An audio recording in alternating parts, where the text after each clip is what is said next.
FM.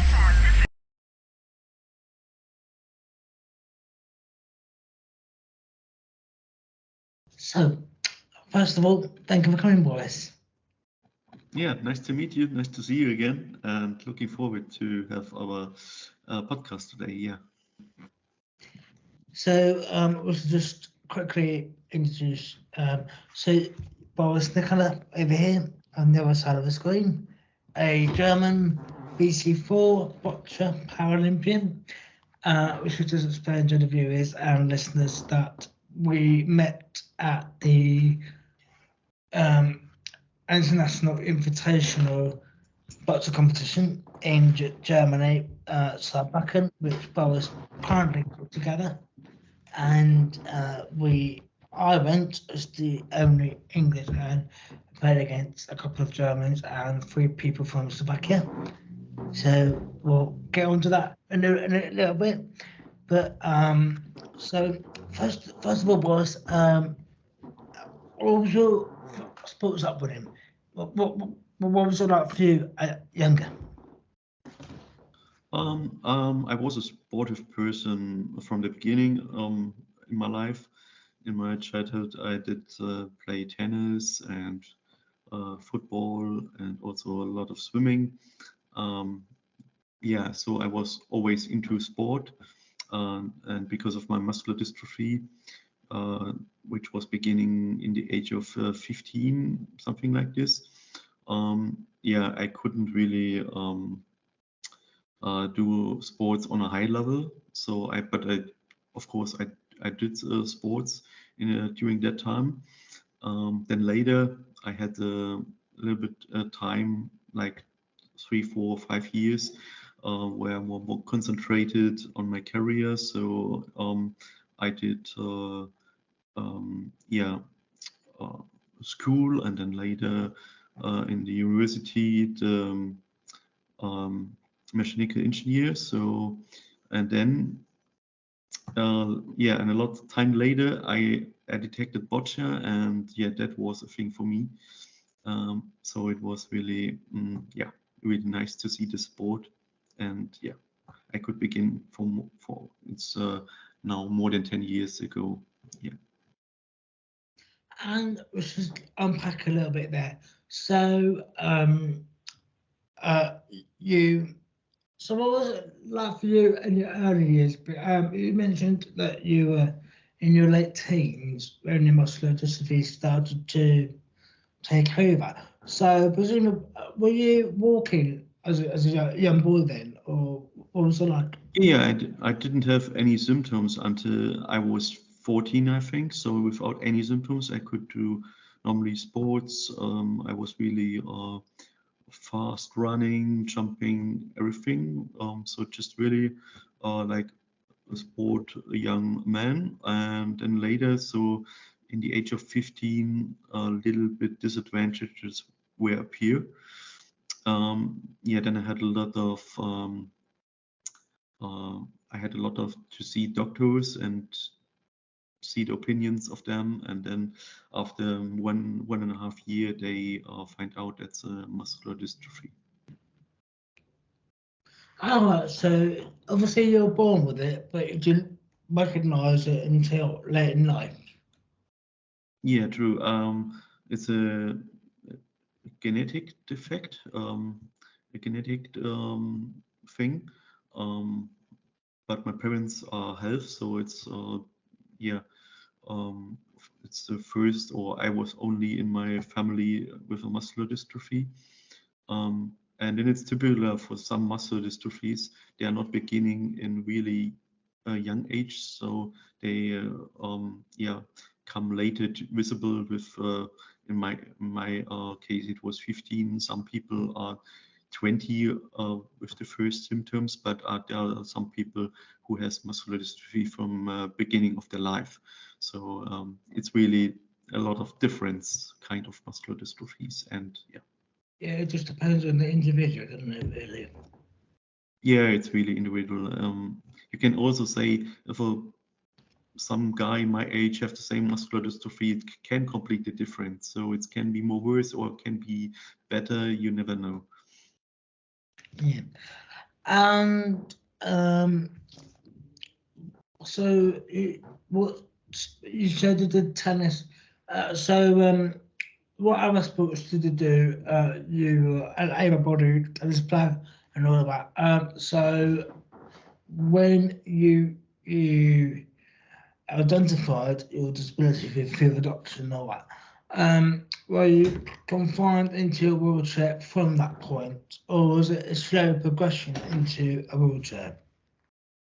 No, it was the progress was not that fast, but also depends from the view from other person. So I would say, yeah, the first symptoms I had were 15, so then I could walk until yeah, a long time.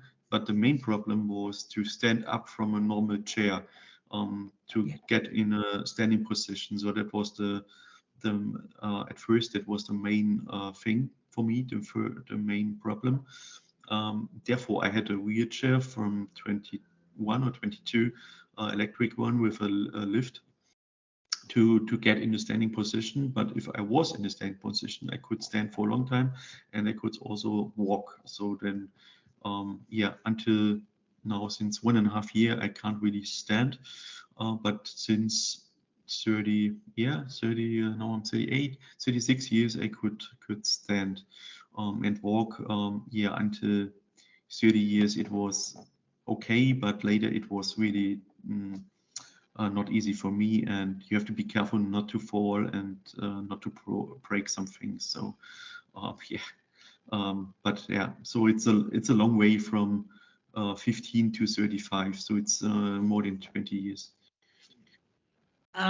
So the reason I asked that is because what wheelchair sports in Germany did you then look at? Did you look at any sports when you felt, or was it just? Was it like? I was always into sports, so I really watched a lot television in sports. So I followed or follow tennis, yeah, also football. But I was not really much into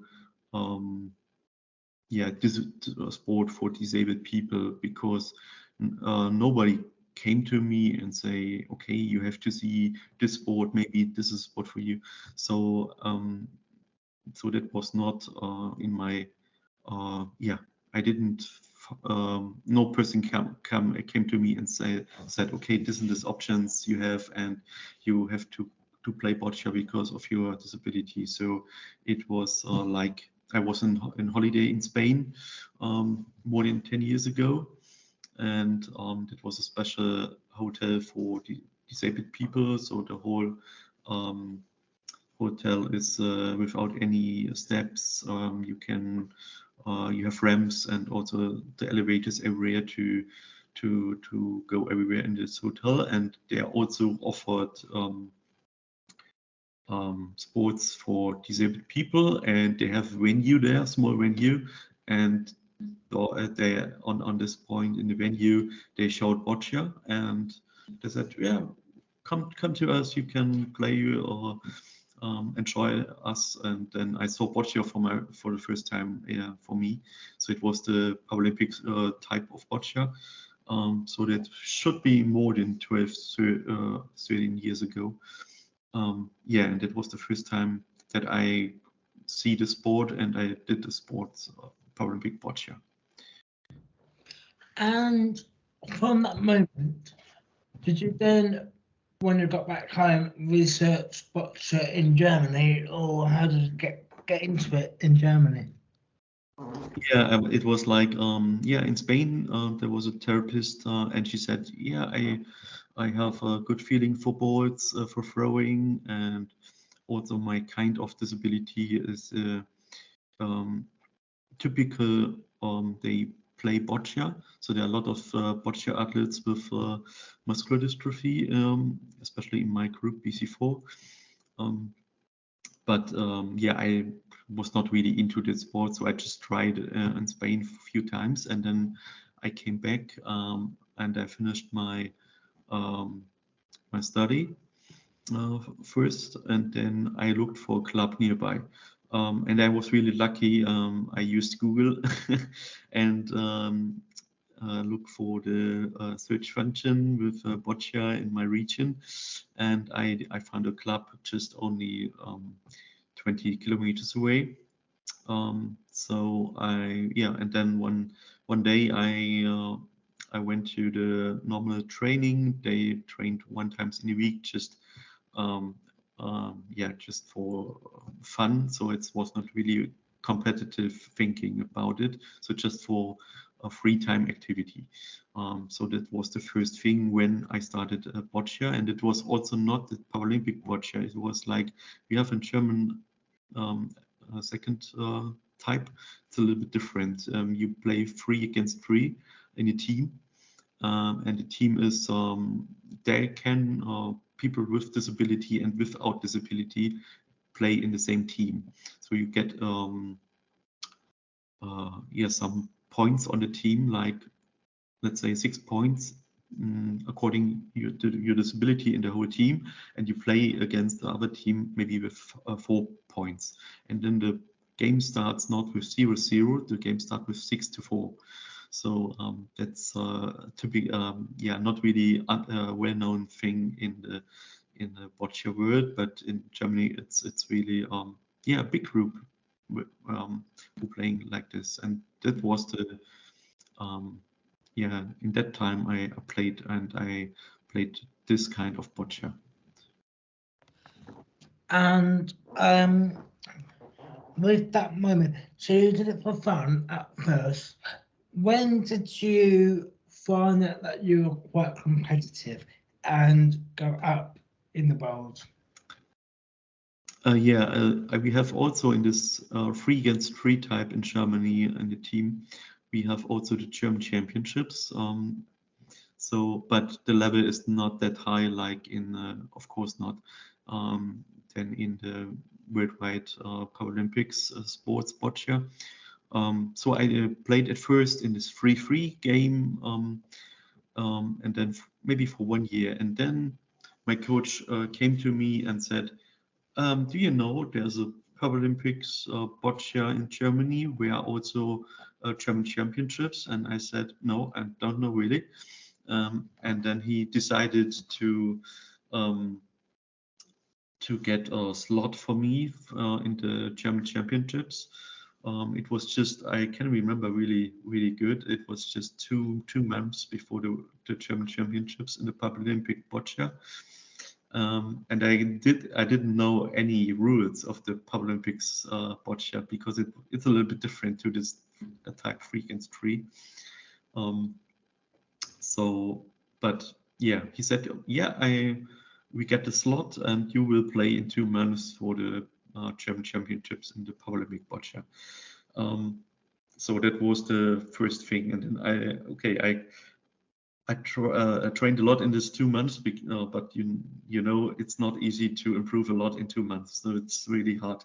Then I went to this German championships, but the other athletes, they are not really much in my group, so we were just 4 people in BC4, and I got the 2nd place in the German championships for the first time, and that was the start. So for me, where it begins. So the coach from the Paralympic sports in Germany, Paralympic Boccia, came to me and asked me, okay, we have in 2 months, we have a training camp. Do you would like to join us in the for the national team? And then I said, okay, yeah, why not? Let's try. And so that was step by step closer to get competitive, And these German championships you speak of, you trained for 2 months for. What year was that? When was that? It was in, let's think about it. It should be in 2000.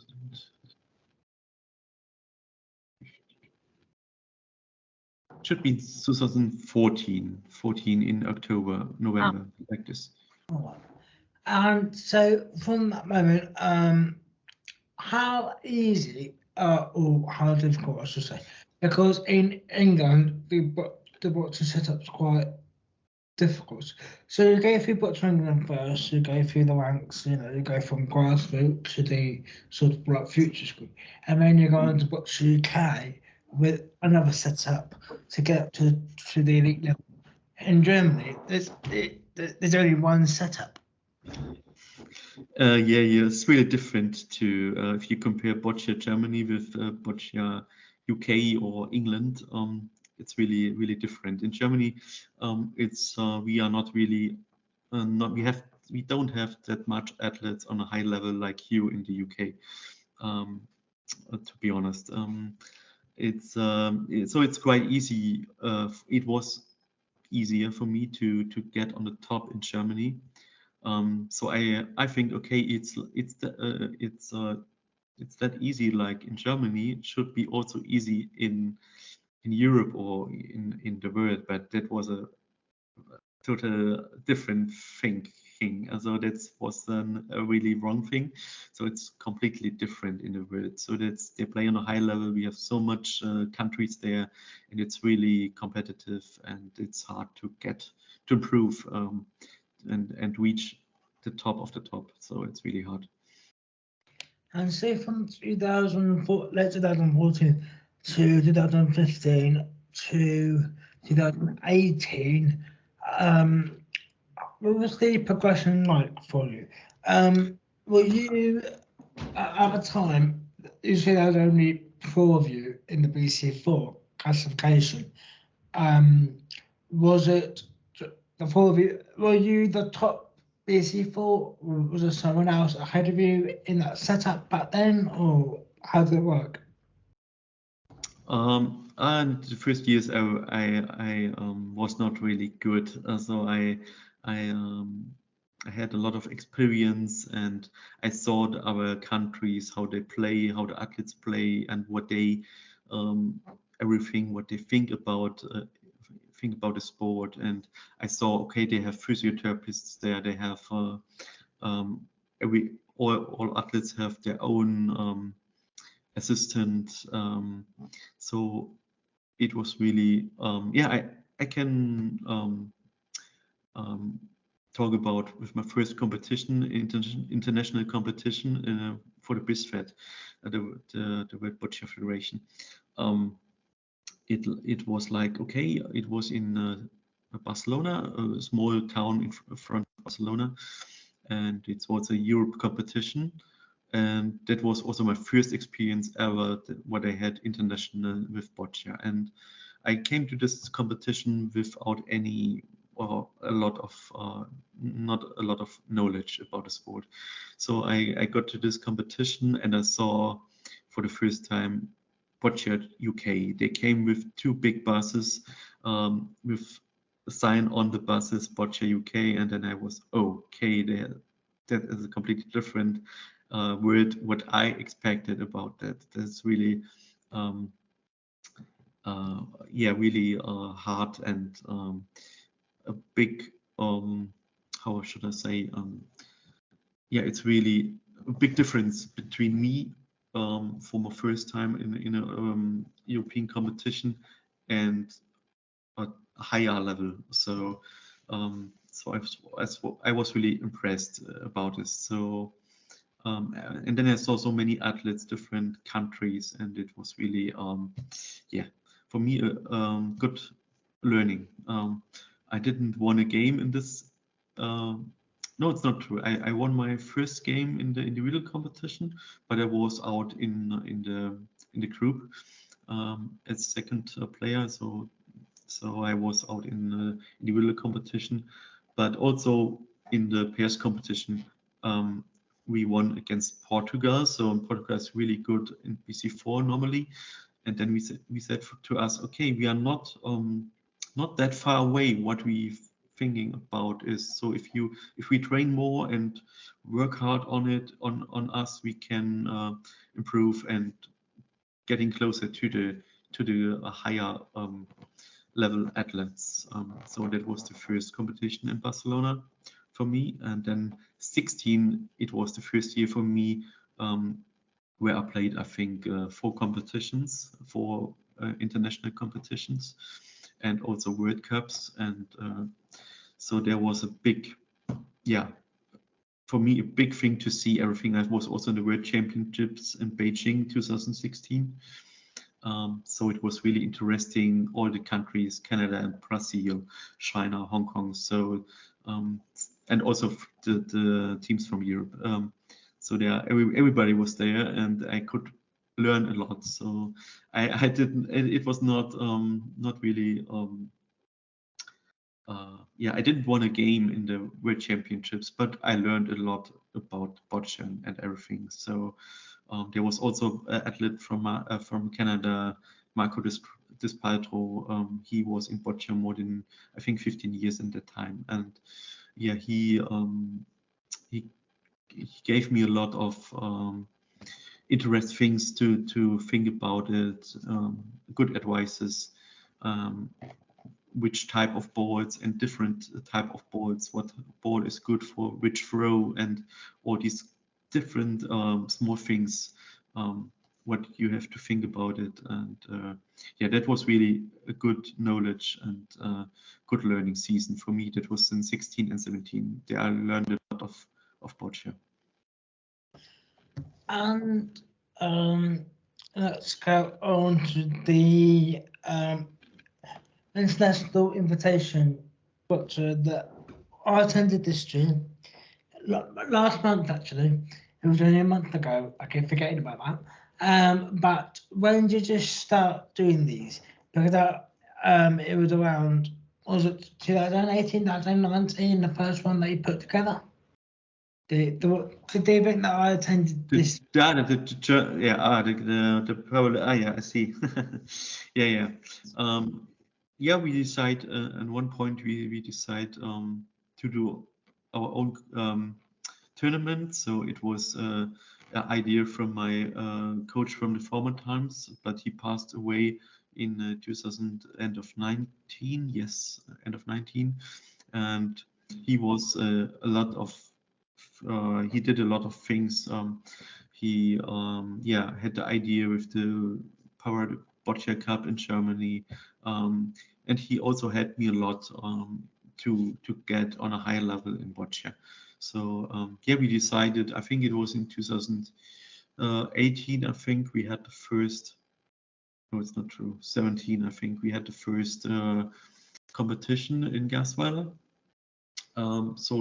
We invited all the countries around us, like France, Czech Republic, UK.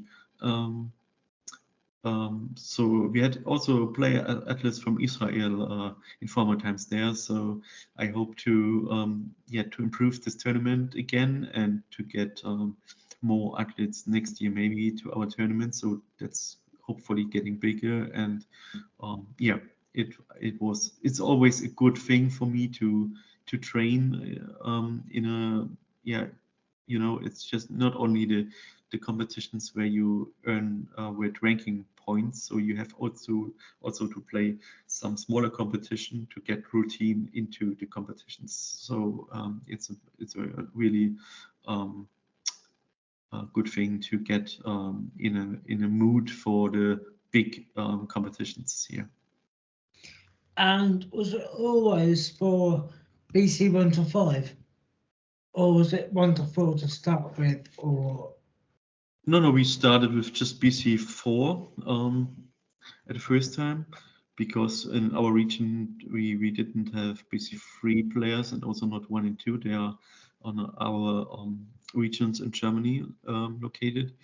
So we started with BC4, and then we got some requests from other countries and also from the countries who attend the Boccia Cup, and then they asked for maybe there's opportunity to make a BC4 competition, because BC4 is not really at the moment in the Paralympic Games, and it's not really provided by the World Boccia competition, World Boccia Federation to have competitions in BC5. So we decided to do the BC5, because then some people like you and also our athletes in BC5 can at least have a tournament. So that was the thinking about it. Yeah, especially when so many BC2s in recent years have been reclassified into a 5. So there's always that sort of, change. And then to the other 17 starters. So let's go on to your personal achievements. So in 2018, you got third in the World Championships. That I was, you must have been quite pleased with that. Yeah, I was not really. I didn't expect that before. So I trained a lot. I know before the 2018, I did also a lot of changes with Boccia boards and also a lot of changes with the wheelchair. I got a new wheelchair just for Boccia in 2017. So that was a big step to getting better, because I have in the smaller wheelchair, I have more movements with my arms. And I don't have to lying too much to the side to get a space for my arms, so I can sit on a better position. I had more power to throw. So that was a big step in end of 2017, and in 2018 I trained a lot for the World Championships. I did a lot, and that I also feel very good in this. I think it was in August in Liverpool, and I was in really good conditions. You also know sometimes we are in bad conditions, and sometimes you're feeling better. So sometimes worse, or more worse, sometimes better. So I really remember I was really in a good shape. I think, and then also in the group stage, I had a little bit luck in one game, the first game. So it was really close first game, and I won it with 1 point against the Ukraine guy Artem. And yeah, I got. Then I said, okay, you won this. This was not the best game from you, but you won it. And then the second game, it was really against a high-level athlete, and it was close. I lost it really close, and I won the last game in my group against a female. So I came to the round of 16, and in round of 16 I met Steve McQuarrie from GB. Yeah, and he was the world champion in that time from 2016. So okay, and I said to me, okay, you have nothing to lose, just play and enjoy. And that was what I do on the court. I could really play. I was really concentrated. I wasn't really nervous because I had no pressure on me. I was completely, I think, dark horse, you say, to people who not expected to win something. So yeah, it was. I played a really good game, and he was a little bit nervous. I felt he maybe today is something is possible for me, and yeah, I won it the game against him, and yeah, then I was in the next step in quarterfinal, and it was the same again. I played against a Brazil guy. He was under the top 10 athletes in the world ranking, and I was on 23, I think, in that time. So yeah, it was the same thing. I played really well, and he got nervous. I won the game. Yeah, so I was then in the semifinal, and the semifinal, I didn't play my best game, and against Colombian guy, and he was really strong, and yeah, so I lost the semifinal. But then I played the last game for the third place. I played against the Canadian Alison Levine, and yeah, so it was a close game. It was like 1-0, 2-1, and in the last end I could win it with 1 point, and that was so big thing for the whole of us, not just for me, so also for the whole team, because we never had before some good results in Boccia. So that was a really good result in a big competition. So, but also in the pairs competition in that year, we got a 4th place in the World Championships, and that was the start where I really got on the next step to reach the top in the world ranking lists or in the world in my class category. And 2019 in the European Championships, you got a bit closer and you got second. So after obviously the World is a big one.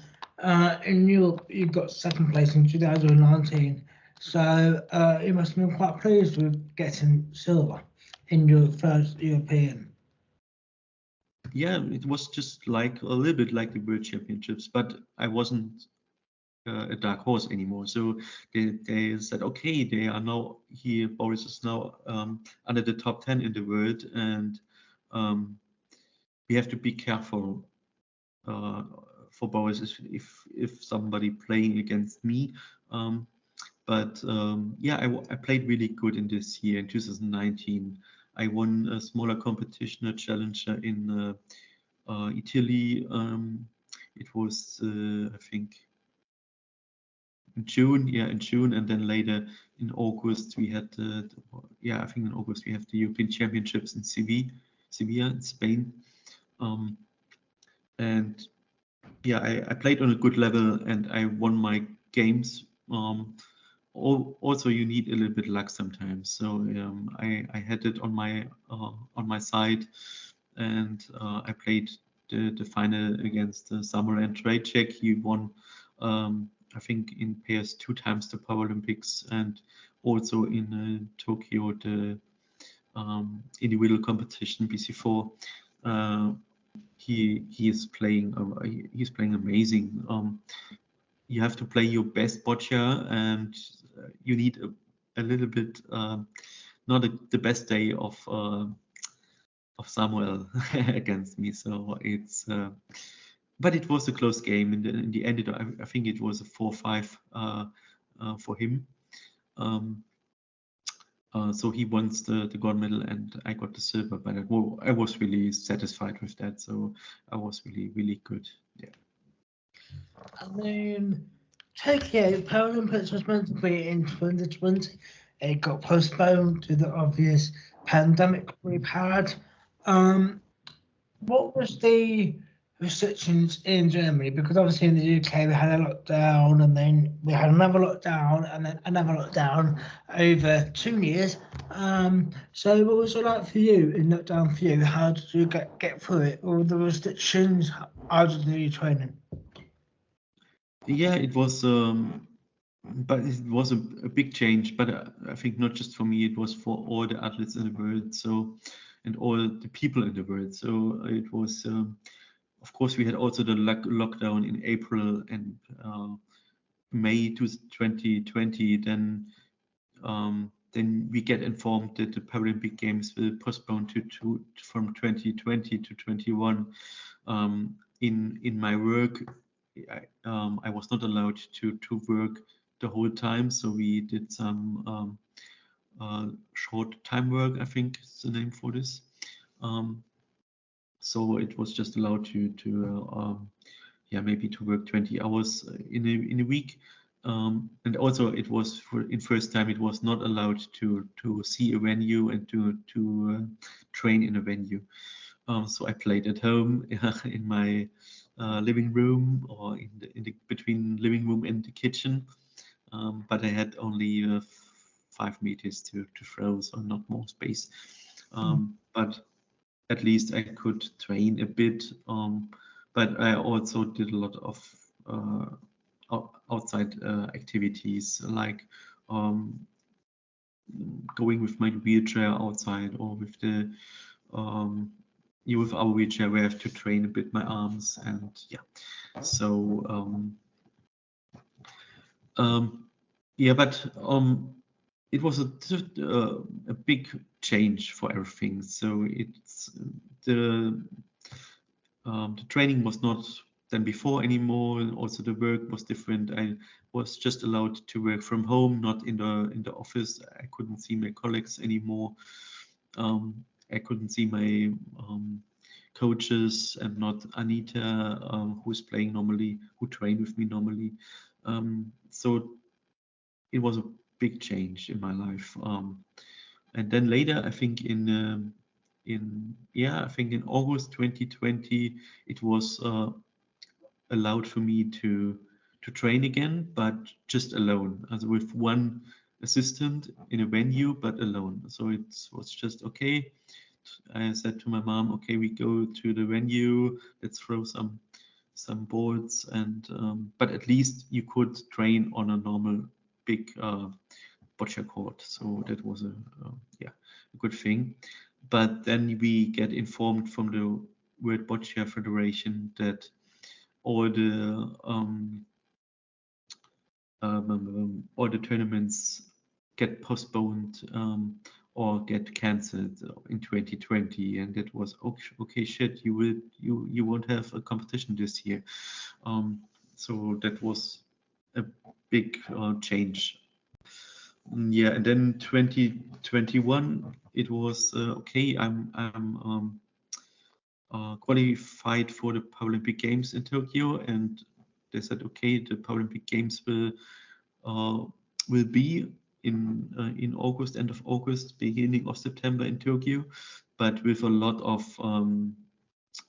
rules about the pandemic, and it was not like the normal Paralympics, I think, because it was my first Paralympics, of course, but all the athletes were with me in my team.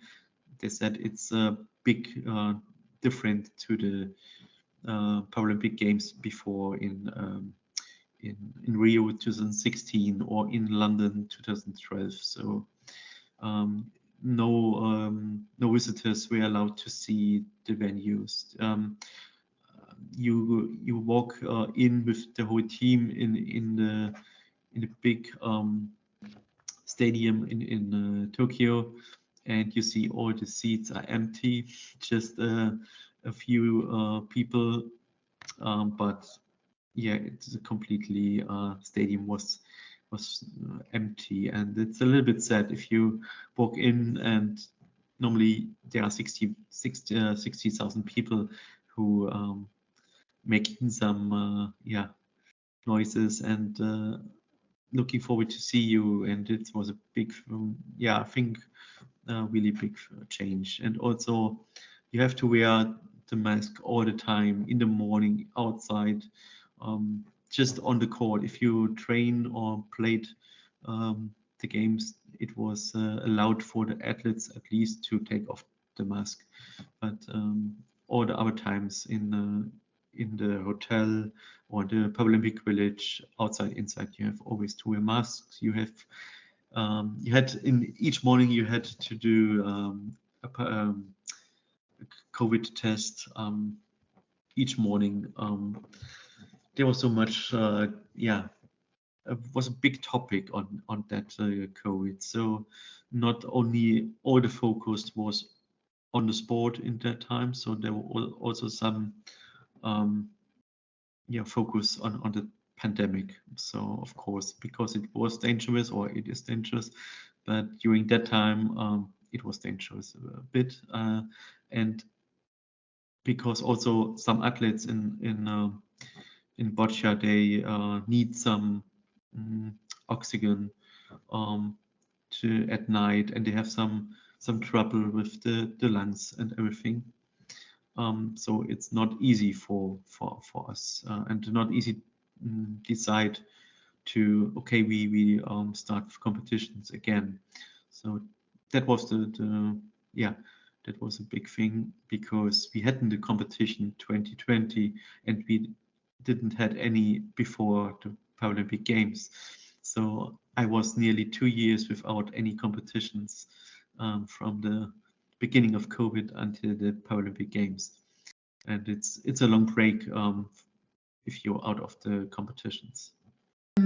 And so you got to Tokyo, you didn't medal, which was quite obvious, you know, your first time there.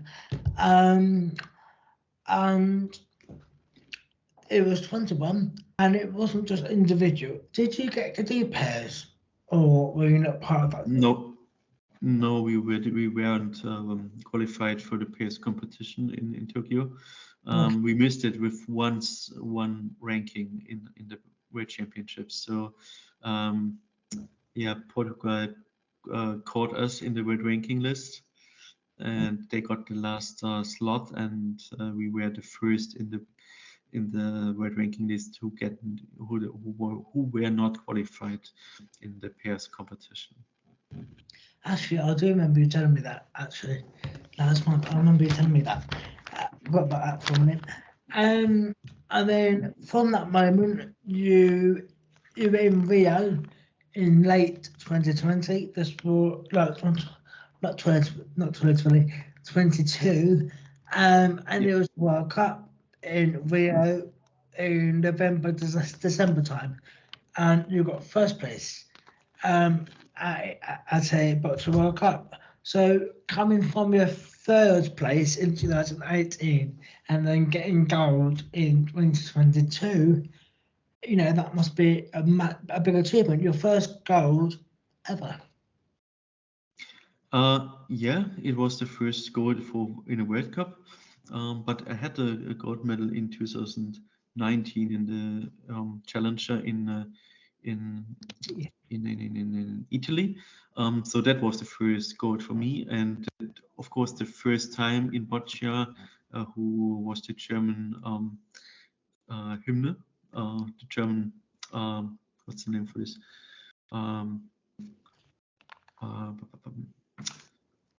You know, if you singing your country, not song is the wrong name for this, but if you have the medal celebration and you win the medal celebration, you are head gold, then the song from your own country get. National anthem. Yeah, true, exactly like this, and that was the first time we had it in Italy, 2019. But you also right, for the World Cups, we got the first gold medal in Rio de Janeiro. It was in May in World Cup, and it was not, we didn't expect it with that in the pairs competition, because we had some troubles with boards, because there was a changing of the boards rules, and then our boards came really late, and we were not, you know, if you have some new boards, you have to train with them a lot to get it in the boards, and you find your board set, and what kind of boards do you want to play, and all these things. So we didn't have much time, so we went to this competition without any pressure and said, okay, let's play it, and we see what's coming out.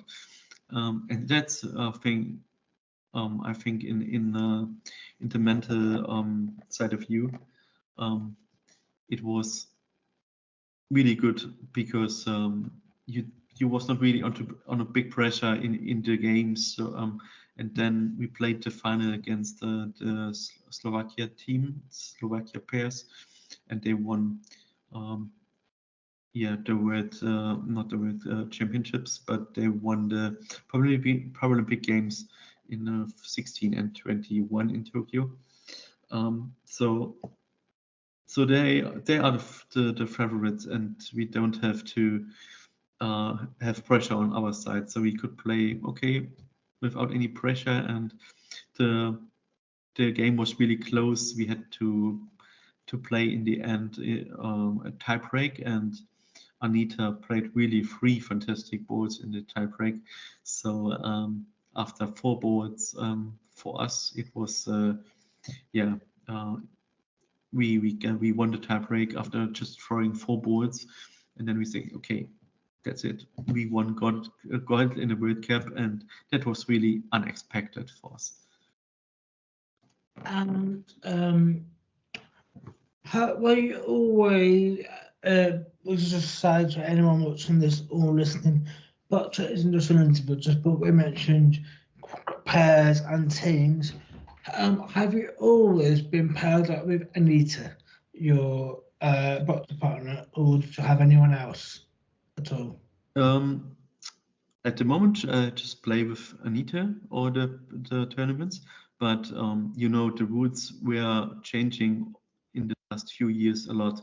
So I remember until 2000, I think 2018, there was just a rule: you have a female in your team, but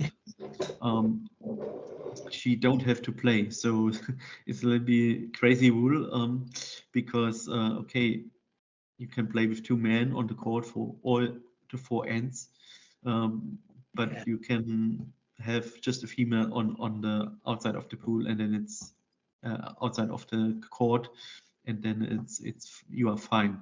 And I think the World Boccia Federation find out that's not really like it should be, and then they changed the rule again and said, okay, then a female has to play at least one end. And until this rule, I think it was in 2019, I played the pairs competition mostly with Bastian Keller, but he's not really into our in team anymore. So he play boccia competitions, but not internationals, big ones with the world cups or challenges. So yeah, but during 2019 I played with Bastian Keller the most time, the pairs. And the future, so before we get on to the future bit, I wanted to ask you how you got your muscles feet after you finished studies.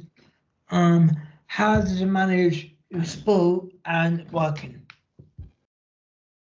Yeah, that's a big. It's not easy. So yeah, I have to explain. Yeah, if you train 35 hours a week, if you work, yeah, if you work 35 hours a week, and then you have additional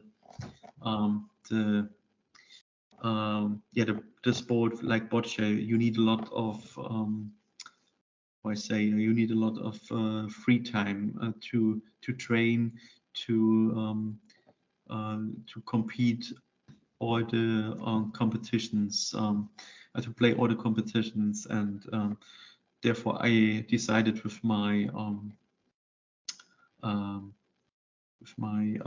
company that I reduce a bit, just to work 28 hours anymore. And normally if I work, then I stay for longer time, so I work longer and I have some additional hours, so I can use this additional time also to also for the competitions and training camps and like this, but it's always a big offered, a big yeah, it's not easy to have the job, to train, you have the free time to see your friends, the competitions, and then on the other side, you know, if you have a disability, you have always to be care of yourself.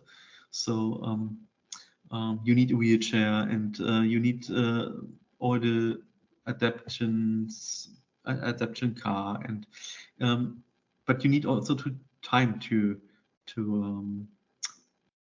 settle everything. So it's not easy. But yeah, for me it's fine. I really love the sport in boccia, so for me it's okay to. A couple more questions. So why, of all the different sports you could pick from in Germany, why boccia in the end? Okay, I see. Yeah, I didn't think about it in former times. What kind of sport can I do with the wheelchair? Um, I, of course, I know with the muscular dystrophy, you don't have a lot of strength in your arms and legs. It would be hard to find a sport what really fits to you.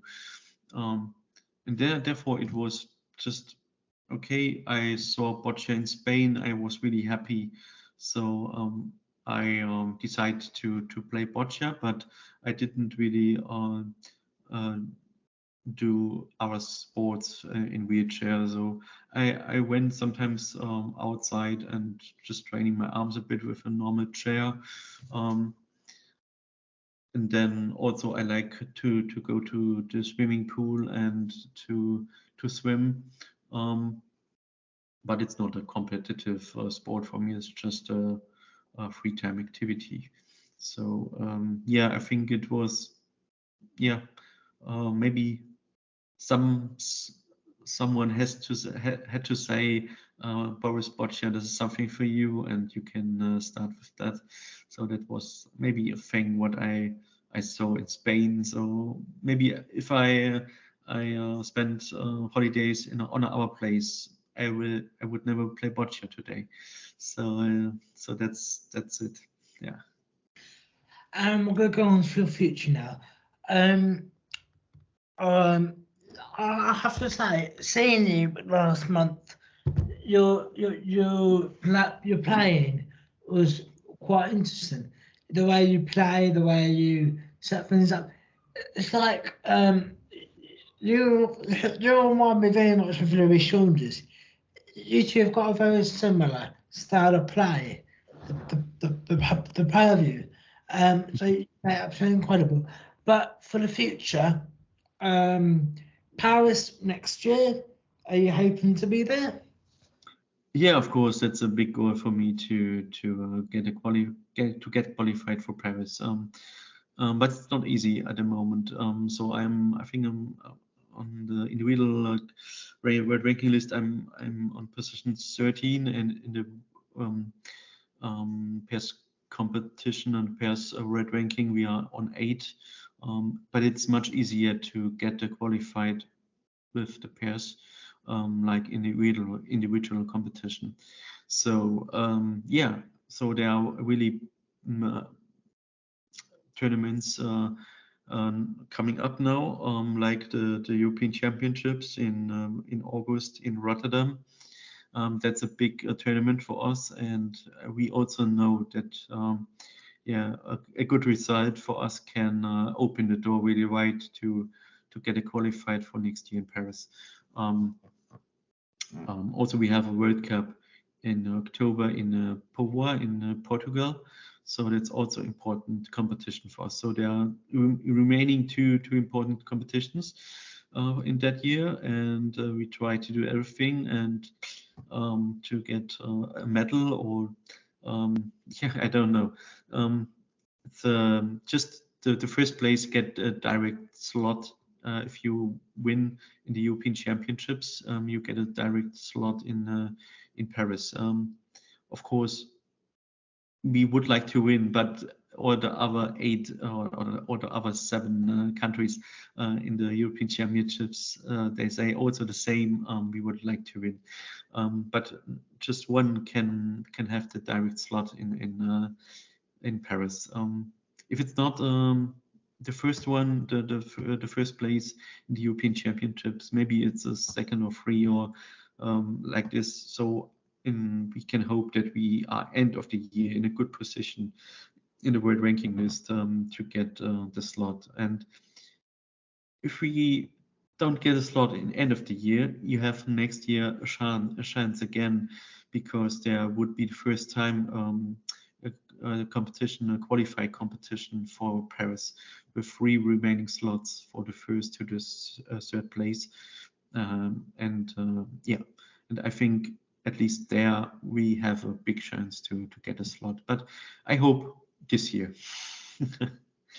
And are you hoping to be there individually and then pairs as well?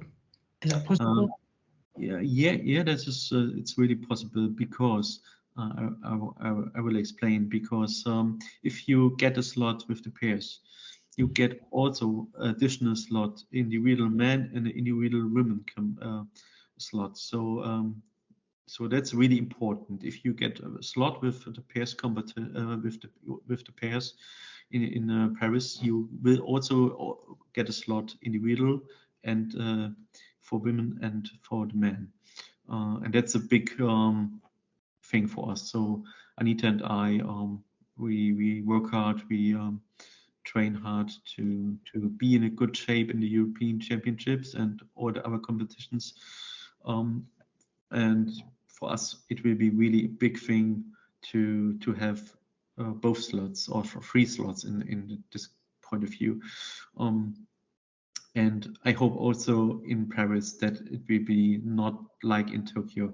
So I hope with a lot of spectators, a lot of people in the venues, they make some noises and yeah, more fun. I think it's really a big thing if the whole team is with you and you're close to the team with your team members, and it will be a big change of atmosphere if you compared Tokyo 21 with Paris 24. So that will be a big difference, and I would like really to see this normal Paralympic Games. So I heard really a lot of good things from athletes who were or who competed in Rio de Janeiro in 2016 or in London. London is I think the most favorite Paralympics. If you asked the people in Boccia or some other athletes who I know in Germany who did some other sports, a lot of people said London was a big step forward, and yeah, so I hope Paris can be similar like London 2012 or like Rio de Janeiro 2016. Fingers crossed on that. And obviously at the moment you're BC4. Obviously you want to continue being a BC4, but most people with muscle dystrophy end up being a BC3, so going from throwing to ramping. Obviously you're BC4 at the moment. If in the future your condition worsens, would you consider being a BC3, or is that a possibility for you, or would you rather just be a BC4 and then? Yeah, I know what you mean. A lot of people in Boccia who play like 10, 20 years and they have a muscular dystrophy or atrophy. Of course, the atrophy getting not better. Normally they get more worse from time to time. But I think I can play the next years in BC4, and I'm not really a young guy anymore. So I'm 38 years old, and I don't know. Maybe I will finish in BC4 and I will say, okay, that's fine for me if I finish in a few years. So then it's also good. But I wouldn't also say I will never play BC3. So I think, yeah, the next years I will play definitely BC4. And then I will decide if I would like, what would I like to do in the future, what I would like to do. So maybe, yeah, you never know. Maybe Paris, maybe let's win there a medal and you think about it, maybe it's a good point to stop. But if not, and you have the feeling, okay, I will play for next year, 4 years after Paris.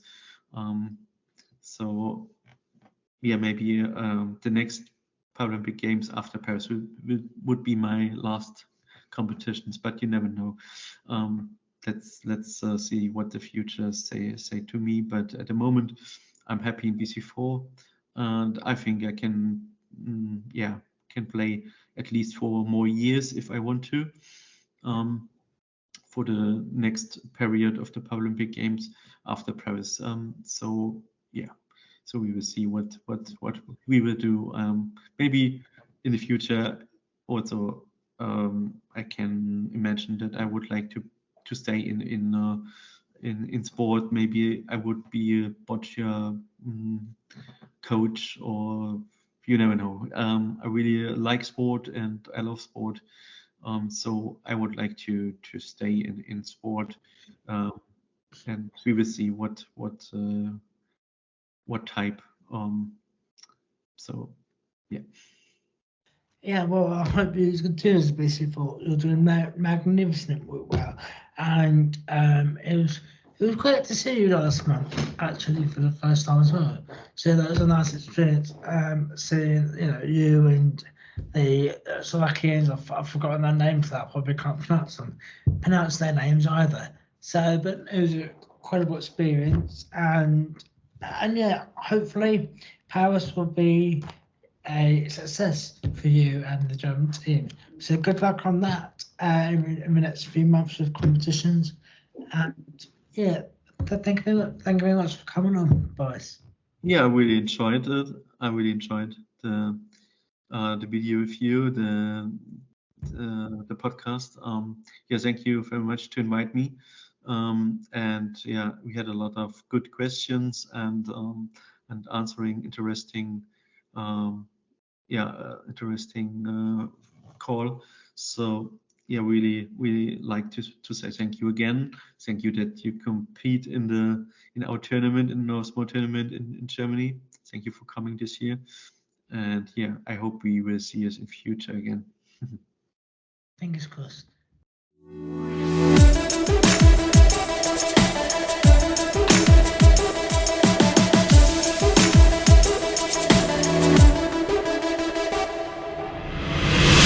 Voice.